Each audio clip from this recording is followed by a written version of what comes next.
This video, I'm going to go over just 11 lessons in life that I wish younger me knew, and 11 lessons that I wish I learned sooner. These aren't like 11 lessons that you need to apply or you need to do. This is just 11 lessons that I personally wish I knew sooner, that I learned sooner. The first lesson that I wish I learned sooner was don't take advice from everyone. I used to believe that having a learning spirit and a teachable spirit meant taking advice from every single person who ever would open their mouth and start talking. And I take advice from my coworkers, from my boss, from my uncle, everybody. But the problem is, not every piece of advice that I'm given, and not every single piece of advice that's given is worth listening to and worth using. And there's bad advice out there, and it's important for me to just take that in and know that just because somebody gave me this advice doesn't mean I should follow it. Too many cooks in the kitchen will just f your food. You can have 10 geniuses working in a kitchen who have different opinions on life, which is fine. But then if they're all trying to cook one meal, work on one person, you're going to get f***ed up and it's not going to work out. It's going to be difficult just to hit the goals and do the things you want to do. And because of that, it's really important to only choose a few voices that you respect, that people you want to emulate and be like, and stick with that. So that's what I wish I learned sooner, because when you try to take everyone's advice, you end up just implementing bad advice, and it's too many voices to try to implement, because you'll prioritize bad advice over good advice, and that's not what I want to be doing in the future. The second piece of advice that I wish younger me knew: it's better to make the wrong decision than to wait and have analysis paralysis. This is really coming from my own experiences, but also over on a podcast that I listened to from Jeff Bezos.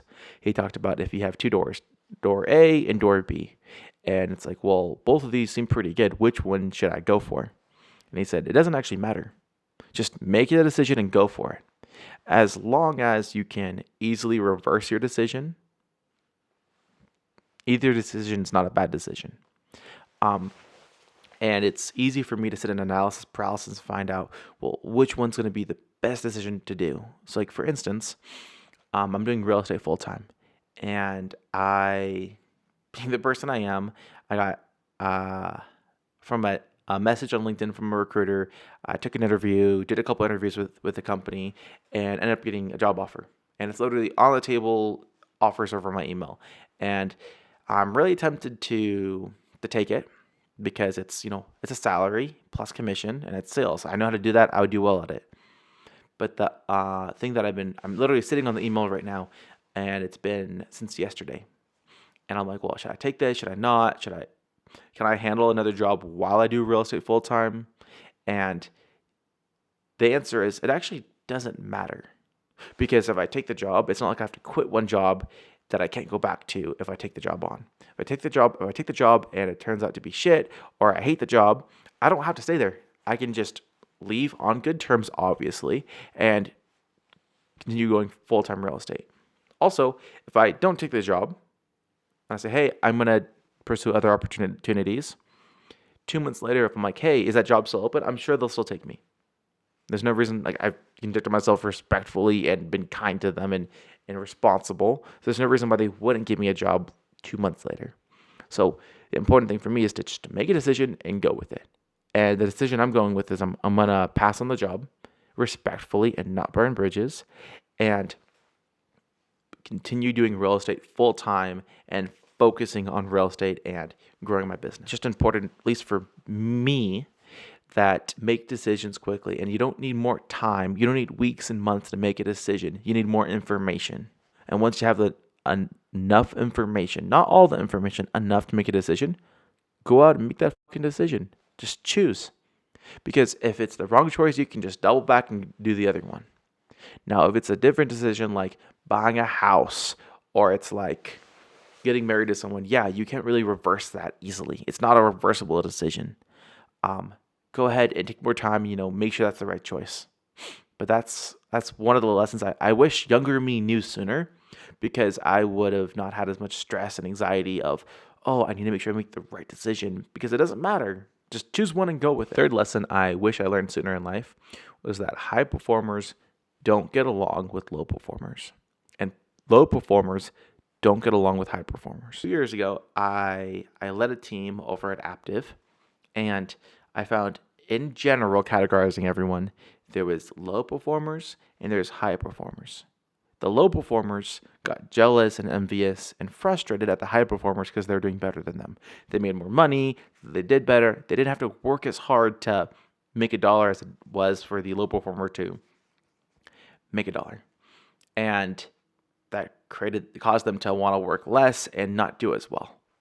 And on the other hand, the high performers, they got, it's pretty normal. You have the summer sales bro. They're cocky, they're arrogant. They judge those who don't do as well as them because, frankly, they're like, well, if you just did what I did, you'd have the same success, which is true. If they're the exact carbon copy image and same person as them, they did the same inputs, they would do as well as they did. But the fact of the matter is everyone's different. That's fine. But then the problem is now you have the high performers judging and pushing down the low performers, and you have the low performers jealous and trying to, sometimes it does work, pulling down the high performers. And it's important just to separate the two. Let the low performers work with themselves and work at their own pace, and let the high performers work at their own pace. My hope was, well, if I pair the high performers up with the low performers, hopefully the high performers will keep hitting the numbers they're hitting, and the low performers will be brought up by the high performers. But what I found was, in my experience, it didn't happen. The low performers just got jealous of the high performers, and the high performers got stuck up, and they didn't perform as good as they would have if they were just partnered with the higher performers. And that's the same thing with me. Like right now, building my business, it's important that I don't have people with different goals surrounding me. It's important that people who have like-minded goals, like-minded paths to get there, to surround me, because there's always going to be people talking to you, talking down to you, trying to bring you down. And when I have that around me, it's harder to succeed and do what I want to do. The fourth lesson that I wish younger me knew was that life is hard and you have to choose your hard. I learned this from a book called Take the Stairs, and it used this analogy in this story of cows and buffalo.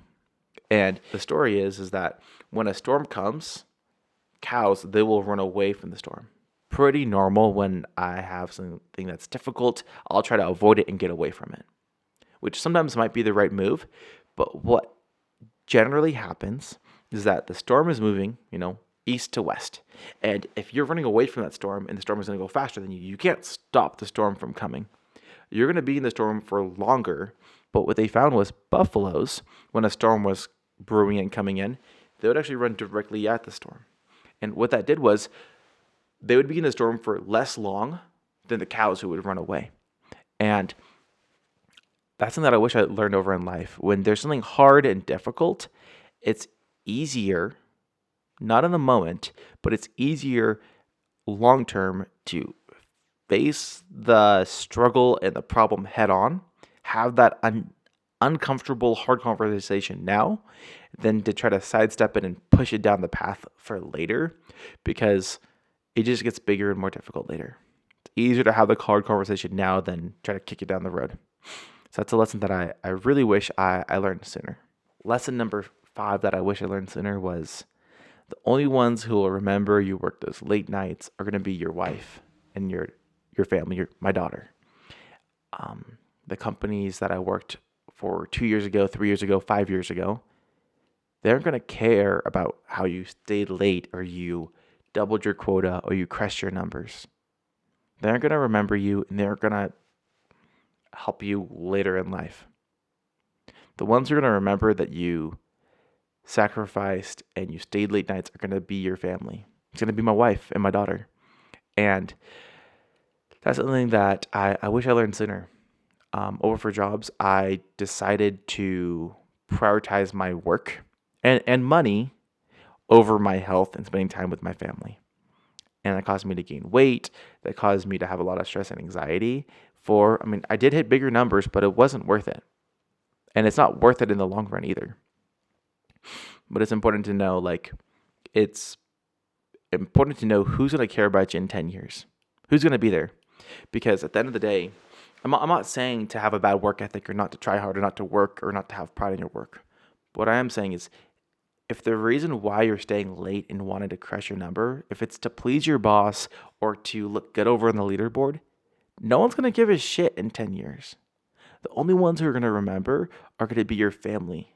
The ones who actually are going to be with you 10 years down the road, 20 years down the road. If I drop down dead today, my company, my brokers ain't going to give a shit about me. They're not going to care at all. My family's going to be the one who's going to have to deal with the hole that's left. Not my company. They're just going to, replace me at a heartbeat. So that's something that I really wish younger me understood. I've been given that advice before, and I heard that lesson before, but I never truly took it in and understood it. Lesson number 6, don't believe what people tell you. Believe the actions they take. When it comes to life, business, and everything else, when you're being promised a promotion in 3 months, if you continue to crush your numbers and crush your inputs and everything else, and they don't give you that promotion in 3 months, and they kick it down another 3 months, 6 months, 2 years, whatever it is, don't listen to the words that they tell you. Listen to the actions they're taking. Same thing when it comes to relationships and friendships. If someone's telling you, hey, look, this is what I'm doing, but you see them not doing that, judge them based off of their actions that they're taking, not just by the words they're saying. Like, we all know this. Talk is cheap. Words is cheap. It's really easy to talk your mouth off, but it's hard to prove it with actions. That's something that I wish I judge people based off of how they acted and their character, how they acted, not just the words they said. Lesson number 7 that I wish I learned sooner. What gets measured gets managed. And here's what I mean by that. Ever since I was 17, pretty much religiously, I would check my bank account balance every day. I would see how much money I had in the bank and if it was going up or if it was going down. Since then, my bank account balance has been going up and my assets have been going up. And I believe a lot of that's because I pay attention to it, and that's what grows. Same thing when it comes to losing weight. Weigh yourself every single day and track it. See if your weight goes up and see if your weight goes down. And literally by just that act of tracking, you're going to lose weight. It's going to happen. And if you want to truly track everything, track every single thing you put into your mouth. Every calorie you eat, every food you put in your body. And by that simple act, you're going to be eating healthier and you're going to be losing weight. It's because it's hard to track all the shit you put in your body and continue doing that. When you're eating the shit that you shouldn't be eating and the crap you shouldn't be putting in your body, and you're tracking that, you can see, hey, this last week I've eaten a lot of crap that I shouldn't have been eating. And you're naturally not going to be doing that more. You're going to be eating cleaner. And how I'm implementing that right now in my day-to-day is, a couple weeks ago, I started running Google pay-per-click leads, and I'm tracking every single last thing that I can. How many leads am I getting? How much am I paying for these leads? What's my cost per lead? And then out of the leads, what's going on? Am I getting bad phone numbers? Are they progressing? Are they signing with other real estate agents and I was too late to the show? Was I not too late and I met with them and they decided to go with another realtor? Are they going on tours? Are they making offers? Every single last thing I'm tracking, because I believe if I track all those things, naturally it's going to get better and my conversions will be better. My dollars into dollars out will be better. Lesson number 8. You can't catch 2 rabbits at once. Here's what I mean by that. Kind of like the Bible verse of you can't serve 2 masters. You'll love one and hate the other. You can't focus on 2 things at once. This is something that I try to tell myself over and over for the longest time, that I can handle 2 things at the exact same time and focus on 2 things at the same time. I can multitask. But scientifically, your brain cannot focus on 2 things at the same time. It just can't happen. For reference, you can't start a new workout routine and diet at the same and do that successfully and well, catch that rabbit, as starting a new business and creating new processes and new everything. You're going to have to choose one to prioritize and do that. I've tried to do that a lot. Trying to do 2 things at the exact same time in the same hour split screen working, and it doesn't work. You have to prioritize one thing, complete that, then you can go and do the next thing. And it's faster that way too. Lesson number 9. People are going to judge you no matter what you do. If you go out and buy a red car, people are going to judge you and say, why didn't you buy a blue car? If you buy a blue car, people are going to judge you and say, why didn't you buy a red car? If you work your own business, people are going to judge you for, why don't you get a safe job with a salary? If you get a safe job with a salary, you're going to have folks who are judging you saying, why are you having a safe job with a salary? Why aren't you starting a business and running that way?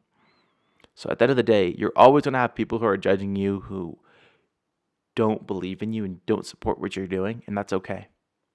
You need to just block out I need to just block out those voices and said, hey, look, this is the path that I'm going to go down, and that's my choice. And people are going to judge, and you just let them judge. Let them, and just focus on yourself. Lesson number 10. I'm never going to be ready. I'm never going to be ready to start my own business. I'm never going to be ready to take the next sales job. I'm never going to be ready to start a perfect workout routine and diet routine. You're never going to be ready. There's always going to be issues that are going to get in the way. And what I found is when I've tried to make every single condition perfect before I start, I never start. It doesn't happen. You have to start somewhere, and conditions will get better or worse as it goes on. And it's the very act of starting that you have to do. When I found myself trying to have perfect conditions, that I want to have all my steps laid out before I jump in and start, I never start. And that sucks, because then you're never going to get anything done. But knowing, hey, I know there's 3 things that I know I need to do to see success, and there's going to be 4 or 5 others that I don't know about now, that I won't know about until later down the road, and that's okay. I'll deal with them as they come up, and I'll take care of it. But if you need to know exactly how everything's going to end up before you start, you'll never start anything worth starting. It's always going to be small projects or small things that really don't matter. Lesson 11 that I wish I learned sooner. That responsibility is a good thing. It's really easy for me personally to try to run away from responsibility, but as life has gone on, I've realized that the things that give me responsibility that I have to take on are the things that are worthwhile. I have the responsibility for providing for my family and making sure my daughter's fed and safe. That's a good thing. I think it's some of the most worthwhile things are the things that give you responsibility.